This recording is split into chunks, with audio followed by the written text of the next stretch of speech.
Hey guys, this is Bhupendra and welcome you in your maths class. So, this is class 7 and chapter 5 lines and angles. This is so interesting chapter because यहाँ पे हम lines angles different type की चीज shapes के बारे में यहाँ पे आपको बताएंगे. So today we will discuss about angles and lines. Angles तो आपने शुरू में पढ़े ही होंगे, आपने पीछे प्रीवियस क्लासेस में बहुत सारे एंगल्स के बारे में आपने जाना भी था और अब फिर से उनका रिकैप हम कर लेते हैं. आप जानते हो एंगल्स क्या होते हैं? आपको आपके आसपास जितनी भी चीज़ें दिखती होंगी वो या तो स्ट्रेट होंगी या तो फिर ऐसी होंगी जिनके बीच में कोई ना कोई टू टाइप्स की लाइंस बनती होंगी, उनके बीच में कुछ ना कुछ डिफरेंस होता होगा, वो कोई ना कोई तो एंगल बनाती होंगी. तो वो कौन कौन सा एंगल किस किस टाइप से बनाती हैं उसके बारे में हम देखते हैं और उनको क्या क्या नाम दिया जा सकता है वो भी हमको पता है. ठीक है ना? तो थोड़ा सा और रिवीजन करते हैं. जैसे कि आपको मालूम होगा, आपके सामने मैथ में एम लिखा हुआ होगा, तो मैथ में जो एम जो लाइन होती है ना आपकी, सबसे पहले अगर लाइन को देखो तो लाइन तो आप जानते हो ना, एक ऐसी लाइन जिसको आगे पीछे आप क्या कर सकते हो, एक्सपेंड कर सकते हो. लेकिन एक सेगमेंट होता है लाइन सेगमेंट, जिसको हमने बताया था कि वो फिक्स होता है, उसकी जो डिस्टेंस होती है फिक्स होती है, कहीं भी रखोगे वो उतनी फिक्स रहती है. ठीक है, उसको एक्सटेंड नहीं किया जा सकता. ऐसे अगर आप एम बनाओगे तो एम लेटर में भी आपको कुछ लाइन सेगमेंट दिख रहे होंगे, है ना, 1 2 3 4 इस टाइप के लाइन सेगमेंट दिख रहे हैं. इसके अलावा इन लाइंस के बीच में आपको कुछ एंगल्स भी बनते दिख रहे हैं कि नहीं दिख रहे हैं? बिल्कुल दिख रहा है. एक तो देखो यहाँ पे ये एंगल बन रहा होगा, दूसरा आपको एक एंगल ये दिख रहा होगा और एक ये एंगल दिख रहा होगा. अब ये कितने के हैं, एंगल का टाइप क्या है वो तो हम बता ही सकते हैं. इसको किस नाम से जानते हैं? जैसे आपको मालूम है कुछ एंगल ऐसे बनते हैं, है ना, कुछ एंगल सीधे सीधे बनते हैं स्ट्रेट लाइन पे, कुछ एंगल ऐसे होते हैं इस टाइप से. तो ये जो है हमारे वो डिफरेंट एंगल्स डिफरेंट नाम से बोले जाते हैं. तो ज़रा इनके बारे में रिकैप करके देखते हैं. सबसे पहले आपने पढ़ा होगा एक्यूट एंगल. एक्यूट एंगल मतलब जो एंगल्स 90 डिग्री से कम होते हैं वो हमारे एक्यूट एंगल बोले जाते हैं. अब 90 डिग्री का कौन सा एंगल होगा आपका? 90 डिग्री का आपका जो एंगल होगा वो इस तरह से होगा, है ना, दो परपेंडिकुलर लाइंस उसमें बन रही होंगी. अब इसके बीच में ये जो है वो 90 डिग्री. अब हम कह सकते हैं कि जो दो लाइनों के बीच में एंगल बनता है वो 90 डिग्री बनता है. लेकिन इसके बीच में जो भी एंगल बनेंगे आपके, कोई भी एंगल किसी भी साइज का किसी भी डिग्री का हो, वो सारे एंगल आपके एक्यूट एंगल बोले जाएंगे. कौन से? एक्यूट एंगल, यानी कि 90 से कम वाला एक्यूट एंगल बोला जाएगा. क्लियर? हाँ जी, आपको 90 से कम कितना भी दिखे, चाहे वो 70 हो, 80 हो, 85 हो, इवन इफ 89 तक आपका एक्यूट एंगल हो जाएगा. तो आप इसको समझते हैं. आगे बात करते हैं अगर हम ऑब्ट्यूज एंगल की, तो ऑब्ट्यूज एंगल जो होता है वो 90 डिग्री से तो ज़्यादा होता है लेकिन 180 डिग्री से कम होता है. तो कैसे पता करेंगे कि ऑब्ट्यूज कोई एंगल है या नहीं? सबसे पहले हमें पता होना चाहिए कि 180 डिग्री कितना होता है. तो वो एक स्ट्रेट लाइन पे आप इस तरह से बनाते हो 180 डिग्री. ठीक है. अब 90 डिग्री कितना होता है? इधर होता है. तो इधर तो नहीं होगा क्योंकि 90 से कम होगा, मतलब 90 से ज़्यादा ही होता है. तो ज़्यादा होगा तो यहीं से तो शुरू होगा. तो जितना भी एंगल आपका 90 के बाद बने, कोई भी एंगल, वो आपके सारे एंगल ऑब्ट्यूज एंगल बोले जाते हैं. कौन से? ऑब्ट्यूज एंगल बोले जाते हैं. ठीक है ना. तो 90 से ज़्यादा और 180 से कम जो भी आपका नंबर आएगा वो ऑब्ट्यूज एंगल में आ जाएगा. नाउ राइट एंगल की बात करते हैं. तो राइट एंगल अभी हमने पढ़ा था, जो 90 डिग्री होता है वही हमारा राइट एंगल बोला जाता है. ठीक है. तो यहाँ पे 90 डिग्री वाला एंगल आपका राइट एंगल होगा. ठीक. आगे बात करते हैं स्ट्रेट एंगल की. तो स्ट्रेट एंगल अभी हमने बताया, स्ट्रेट एंगल भी एक सीधी लाइन पे बनता है और इसके स्ट्रेट एंगल की जो वैल्यू होती है वो 180 डिग्री हो जाती है. ठीक. नेक्स्ट आता है हमारा रिफ्लेक्स एंगल. तो रिफ्लेक्स एंगल आपका 180 से ज़्यादा होता है लेकिन 360 से कम होता है. कैसे? जैसे देखो 360 क्या होता है, आप पूरा सर्कल 360 का ही तो बनाओगे, लेकिन अब यहाँ देखो ये सीधी अगर हम लाइन खींच दें तो नीचे 180 होगा, लेकिन 180 से ज़्यादा करना होगा आपको रिफ्लेक्स एंगल, तो आपको ये वाली लाइन हटानी होगी. तो आपको ऐसे कोई एंगल बनाना होगा. स्पेशल से सही से बना लेते हैं. तो आपको 180 के लिए कोई एक ऐसा एंगल बनाना होगा जो 180 से तो ज़्यादा हो, 360 से कम हो. तो ये वाला जो पूरा एंगल यहाँ से यहाँ तक का बन रहा है वो आपका रिफ्लेक्स एंगल बोला जाएगा. ठीक है. अब इसका इधर वाला मीजर मत कर लेना, इधर वाला मीजर करोगे तो आपका 190 से ज़्यादा होगा ना, तो फिर ये मतलब 90 से ज़्यादा हो तो फिर आपका ये ऑब्ट्यूज एंगल हो जाएगा. ठीक है. अगर ये हम ऐसे बना लें, अब आप कहोगे ये वाला एंगल तो हमारा एक्यूट एंगल होगा. ये तब होगा जब इधर से होगा, लेकिन अगर इधर से नहीं होगा, अगर इधर से पूछे हम तो ये आपका रिफ्लेक्स एंगल हो जाएगा। ठीक है, आपको सबसे ज़्यादा मेन बात जो याद रखनी है वो ये है कि कोई भी अगर एंगल बना होगा तो जिस एंगल की वो बात करेंगे उसको वो शो भी कर रहा होगा इस तरह से। इसका मतलब हुआ ये बाहर वाले एंगल की बात कर रहे हैं। अगर वो अंदर से शो किया होता तो इसका मतलब आप अंदर वाले शो से अंदर वाले एंगल की बात कर रहे हैं। तो कन्फ्यूज नहीं होना है, क्लियर है ना। ओके, नाउ नेक्स्ट हम बात करते हैं कि हमारे आसपास जो भी चीज़ें आप देखते हो, जैसे कि टेबल है, जैसे आपके डोर्स, आपकी दीवारें, फर्श और छत की दीवारें, तो इनके आसपास में आप बहुत सारी लाइंस देखते होंगे, लाइन सेगमेंट देखते होंगे। तो उनमें के बीच में जो भी आपको एंगल बनता दिख रहा होगा वो किस टाइप के एंगल होते हैं, इसके बारे में आप आज सही से फाइंड आउट करोगे। यहाँ पे आपने समझ लिया ना, एक्यूट एंगल आपके इस टाइप के बने होंगे, ठीक।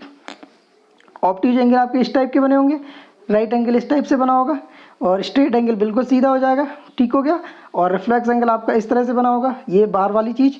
और कंप्लीट एंगल की बात करोगे तो पूरा बड़ा हो जाएगा। अब हम आपसे पूछते हैं एक सिंपल सा, जैसे आपके पास एक टेबल है, इस टाइप की एक टेबल है, और इसके नीचे ये इसके लेग्स हो गए, ठीक, इस टेबल के लेग ये। तो आपसे पूछें कि आप बताओ कि इसके लेग्स और टेबल के जो ऊपर वाली सरफेस है इसके बीच में कितने डिग्री का एंगल बनता है। तो बिल्कुल आपको सीधा सीधा दिख रहा होगा, तो यहाँ पे उसके 90 डिग्री एंगल बनता हो। इस तरह से आप अपने आसपास की चीज़ों को देखोगे और फाइंड आउट कर लोगे। ठीक है, आगे हम बात करें कि ऊपर जो टेबल की सरफेस होती है ना, इसके ऊपर ये जो इसकी जो आर्म्स होती है, जो साइड है, एक साइड से दूसरी साइड के बीच में कितने डिग्री का एंगल बन रहा है, तो आप बता सकते हो कितने का, 90 डिग्री का। बिल्कुल सीधी होंगी तो 90 डिग्री का ही एंगल बनाते हैं। अगर बात करते हैं आपकी बुक, मैथ की बुक होगी, उस बुक का जो डिजाइन होगा वो इस तरह से ही तो होगा, ऐसे आपकी बुक बनी होगी। अब हम कह रहे हैं कि बुक की एक साइड का दूसरी साइड के साथ में कितना एंगल बनेगा, तो ये भी कितना बन रहा है, ये भी 90 डिग्री बन रहा है, हो गया। ऐसे ही आपकी बुक का एक पेज हम खोल के देखें, आपकी ये एक बुक है, ठीक, और इसका अगर हम एक पेज खोल के देखें तो पेज को अगर हम इतना सा झुकाओगे, ऐसे करके ऐसे खोलते हो ना, तो अगर पेज खोलोगे तो ये 90 डिग्री से कम एंगल बनाएगा, तो इसका मतलब ये हो जाएगा हमारा एक्यूट एंगल हो जाएगा। ठीक है, तो इस तरह से आप डिफरेंट टाइप के एंगल्स बनाओगे और उनके नाम भी लिख के देखोगे, आपकी प्रैक्टिस होगी और आपको इंटरेस्टिंग भी लगेगा। ये एक गेम के तौर पे भी आप खेल सकते हो। ये बात रही आपकी इन पुराने एंगल्स की, जिनके बारे में आप कुछ जानते भी होंगे। लेकिन अब हम कुछ नए एंगल्स के बारे में बात करते हैं जो आपके इस चैप्टर में काम आने वाले। जैसे कि सबसे पहला एंगल है आपका कंप्लीमेंट्री एंगल। अब इस एंगल को देखो क्या कहते हैं, कौन से होते हैं कंप्लीमेंट्री एंगल, तो ऐसे एंगल जिन दोनों को ऐड कर ले हम, तो उनका जो सम है ना, उनका ऐड है वो 90 डिग्री हो जाए, तो वो एंगल हमारे कंप्लीमेंट्री एंगल बोले जाते हैं। ठीक है, जैसे आपकी यहाँ पे डेफिनेशन भी है, when the sum of two angles is 90 degree then they are called or known as complementary angles. मतलब सीधा सा है कि ऐसे दो एंगल जिनका सम हमारा 90 डिग्री हो जाता है तो वो दोनों एंगल कंप्लीमेंट्री एंगल बोले जाते हैं। जैसे एग्जांपल्स में आपको आपके सामने दो एंगल दिख रहे हैं, एक दिख रहा है 30 डिग्री का और दूसरा दिख रहा है 60 डिग्री का। तो अगर इन दोनों का ऐड आप देखोगे करके तो ये कितने हो रहे हैं, तो इनका ऐड जो हमारा वो हो जाएगा 30 + 60 = 90। तो क्या हम बता सकते हैं कि ये दोनों कंप्लीमेंट्री एंगल होंगे? जी हाँ, बिल्कुल कह सकते हैं कि ये दोनों कंप्लीमेंट्री एंगल होंगे, क्योंकि इन दोनों का सम 90 डिग्री आ रहा है। बस इतनी सी कंडीशन आपको देखनी है कि अगर दो एंगल्स के सम आपको 90 डिग्री मिल जाए तो वो हमारा कंप्लीमेंट्री एंगल हो जाएगा। ऐसे एक एग्जाम्पल अब आप मुझे बताओगे कि कोई दो ऐसे एंगल ऐड करके देखो, कोई भी वैल्यू हो उनकी जो 90 डिग्री करते हों ऐड होके, वो हमारे कंप्लीमेंट्री एंगल होंगे। ठीक है, तो आप कह सकते हो नेक्स्ट एग्जाम्पल में कि 40 और अगर 50 को जोड़ दें तो दोनों हमारे 90 डिग्री हो जाएंगे, यानी कि ये दोनों कैसे हैं, कंप्लीमेंट्री एंगल होंगे। अब एक एग्जांपल और देते हैं हम आपको, अगर हम यहाँ पे 70 डिग्री का एक एंगल ले लें तो बता सकते हो कि दूसरा कौन सा वो एंगल होगा जो वो 90 कर देगा। तो 70 में कितना ऐड करें, 70 में 20 ऐड करें तो ये कितना हो जाएगा 90, यानी हम कह सकते हैं 70 और 20 कंप्लीमेंट्री एंगल होंगे। अब एक बात और, अगर हम आपसे कहें 70 और 19, क्या ये एक 70 डिग्री है और एक 19 डिग्री है, क्या ये दोनों कंप्लीमेंट्री एंगल होंगे? तो आपका जवाब होगा बिल्कुल नहीं। क्यों? क्योंकि इन दोनों का जो ऐड आएगा वो आएगा 89, और 89 होने से ये कंप्लीमेंट्री एंगल नहीं हो रहा है, ठीक है ना। तो कंप्लीमेंट्री एंगल हमारे तभी होंगे जब दोनों का ऐड कितना हो जाएगा, यस 90 डिग्री हो जाएगा, तो फिर वो known as complementary angle. Okay, तो आगे बात करते हैं एक दूसरे टाइप के एंगल्स के बारे में, वो है हमारा सप्लीमेंट्री एंगल। तो सप्लीमेंट्री एंगल्स कैसे होते हैं? सप्लीमेंट्री एंगल्स वो एंगल्स होते हैं जैसे जिन दो एंगल्स का जो सम होता है ना वो मिलके 180 डिग्री हो जाए। सेम वैसा ही है, लेकिन बस इसमें 180 डिग्री अगर उनका सम हो रहा है तो ये सप्लीमेंट्री बोले जाएंगे। ओके, 90 डिग्री कर रहे हैं तो कंप्लीमेंट्री, और अगर 180 डिग्री कर रहे हैं तो सप्लीमेंट्री हो जाएगा। तो ऐसे कौन कौन से होंगे? आपके सामने एग्जाम्पल है, अगर एक आपका एंगल 110 का है तो दूसरा 70 डिग्री का है, और अगर इन दोनों का सम हमारा 180 डिग्री हो जाएगा तो ये सप्लीमेंट्री एंगल बोले जाएंगे। एक एग्जाम्पल और आपके लिए, अगर एक एंगल आपका 150 डिग्री का है तो इसको सप्लीमेंट्री एंगल कौन सा होगा इसके साथ का जो 180 कर देगा? तो वो होगा 150 में हम कितना ऐड कर लें, 30। तो ये हमारा इसका सप्लीमेंट्री एंगल हो जाएगा, यानी कि ये दोनों एंगल सप्लीमेंट्री एंगल्स के रूप में जाने जाएंगे। ठीक है, आगे आपके सामने इसी प्रकार के और सारे क्वेश्चंस आएंगे, लेकिन इससे बिल्कुल परेशान नहीं होना, आपको सारे क्वेश्चन बहुत ईजी लगने वाले हैं। तो अब ऐसा ही एक और एग्जाम्पल आपके सामने देखो, एक इस टाइप से क्वेश्चन भी मिल जाएगा आपको, जिसमें आपको एक एंगल दिया होगा और उसका नाम दिया होगा कि वो सप्लीमेंट्री है या कंप्लीमेंट्री है। ठीक है, तो इसके लिए हम करना क्या होगा, इसके लिए हमें बस इतना सा करना होगा कि उसका दूसरा एंगल भी उन्होंने पूछा होगा। जैसे इसमें पूछा है कि if two angles are supplementary, ठीक है, तो आपको क्या पूछा, इन दो एंगल्स में सप्लीमेंट्री है, अगर उनका एक एंगल आपका 80 डिग्री है तो दूसरा कितना होगा? तो आपको पता होना चाहिए पहले कि सप्लीमेंट्री एंगल में दोनों एंगल्स का सम कितना होता है, तो वो होता है हमारा 180 डिग्री। ठीक है, तो अगर उसमें से एक एंगल आपका 80 डिग्री दिया है तो दूसरा हमने लेट कर लिया, तो let suppose other one is x, दूसरा वाला जो एंगल होगा वो एक्स हो जाएगा। तो हम क्या करेंगे, 80 प्लस एक्स, यानी कि दोनों एंगल्स को ऐड ही तो करेंगे, और दोनों का ऐड सप्लीमेंट्री कंडीशन में क्या होता है, 180 होता है, उसको हम लिख लेंगे। अब x की वैल्यू अगर हम निकालेंगे तो क्वेश्चन को सॉल्व करना हमने पिछले चैप्टर में सीख ही लिया था।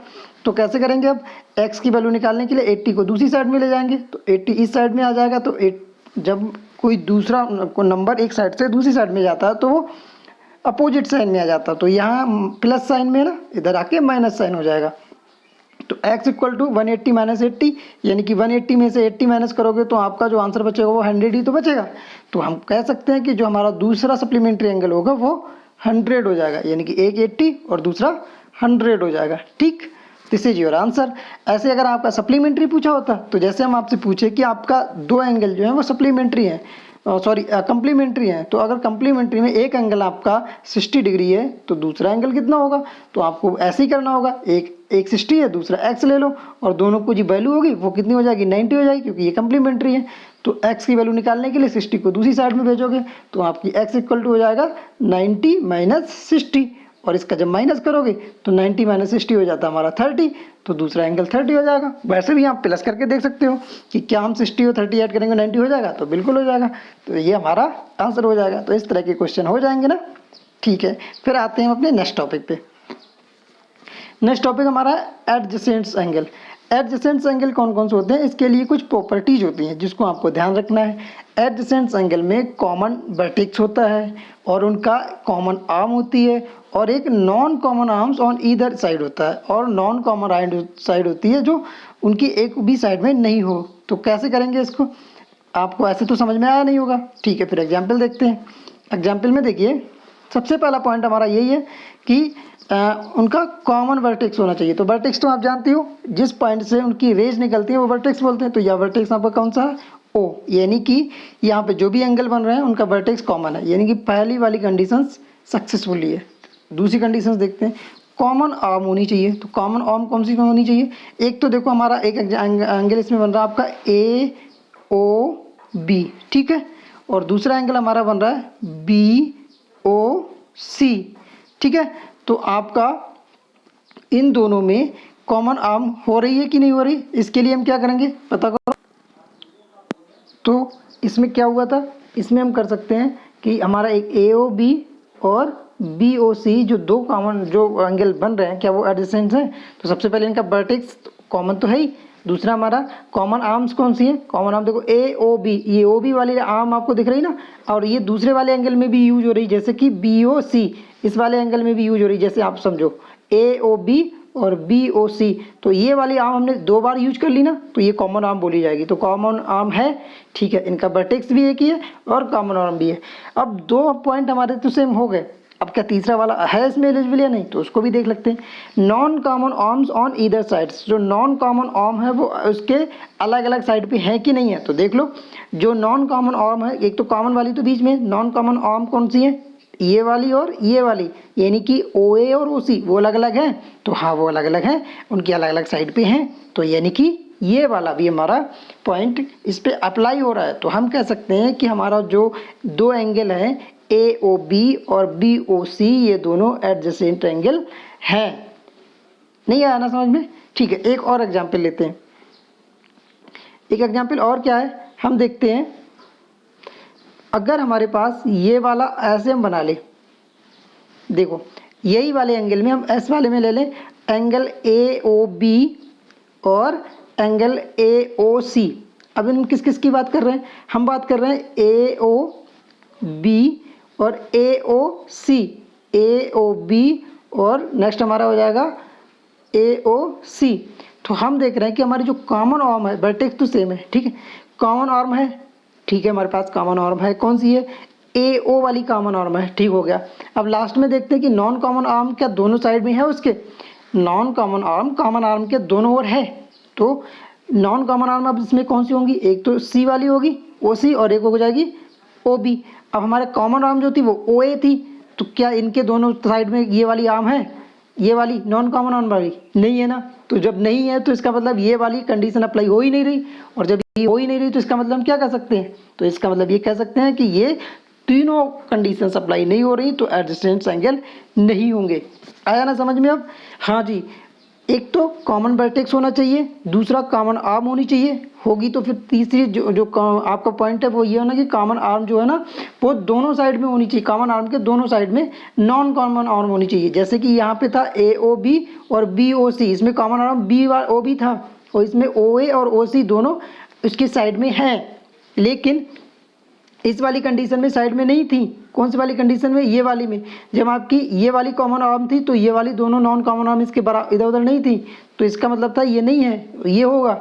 अब आप समझ गए होगे शायद, ठीक है ना।